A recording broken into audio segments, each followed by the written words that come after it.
We are going to hear from Representative Felix on Bill 7353. It's an act relating to criminal procedure, bail, and recognizance. It prohibits the courts from setting cash or surety bail on any misdemeanor offense, but would permit the court to set reasonable non-monetary conditions of bail to assure the defendant's presence in court as required and to protect the community. But starting with 7353, and this bill is to end cash bail. As is known, basically, pretrial liberty should not be a question about how much money you have in your bank account, how much money you can access because of your credit.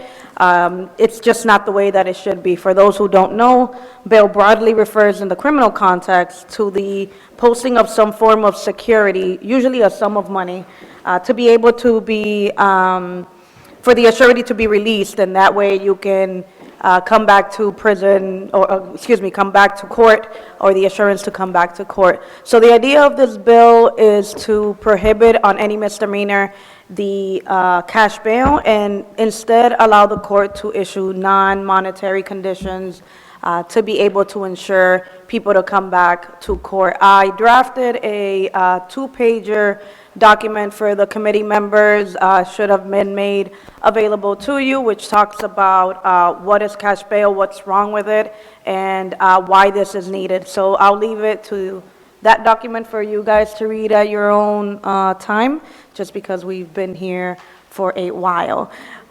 So out of respect for everyone. And then I just want to just touch point briefly. I understand the district court's concern with this bill. I'm happy to work with them on it in terms of making it better and improving to address the issues that they talked about. However, we know there's significant research that shows that the imposition of cash bail is arbitrary. And not only that, how it is imposed more harshly on people of color. So it's kind of, I want to be respectful, but disingenuous to think that just judges should have that discretion or should have that authority in terms of issuing cash bail and putting that onus on people. So I just want to, with all due respect, I'm happy to work with you all in terms of making this bill better, but we need to come to the realization of how our criminal injustice system has really targeted our community members. That I appreciate what you're doing with these bills.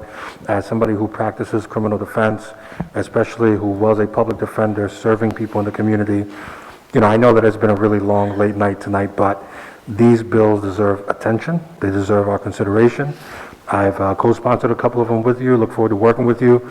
And I know, what is it, 4 bills?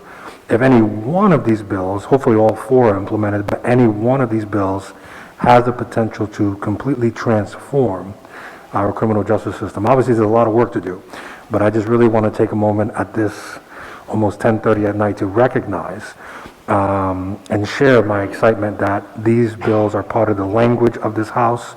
You know, there's been so many powerful things said tonight about life, about our system, and I'm really hopeful that we get to work on this and turn these into actual laws that will change people's lives. So thank you very much for doing this, and I look forward to celebrating with you when you get your results in a couple months. Oh, God hear you. But thank you so much for the support. I really appreciate it. Just very briefly on 7353, the one that addresses bail for misdemeanors. The one point that I want to stress is how important it is to realize that just spending 2, 3, 4 days at the ACI has cascading consequences for individuals, losing jobs. It's just amazing what can happen just by a very short period of time, and by sending people to the ACI on minor offenses because they can't afford $500 bail is just inexcusable, and we hope that some version of this bill will pass.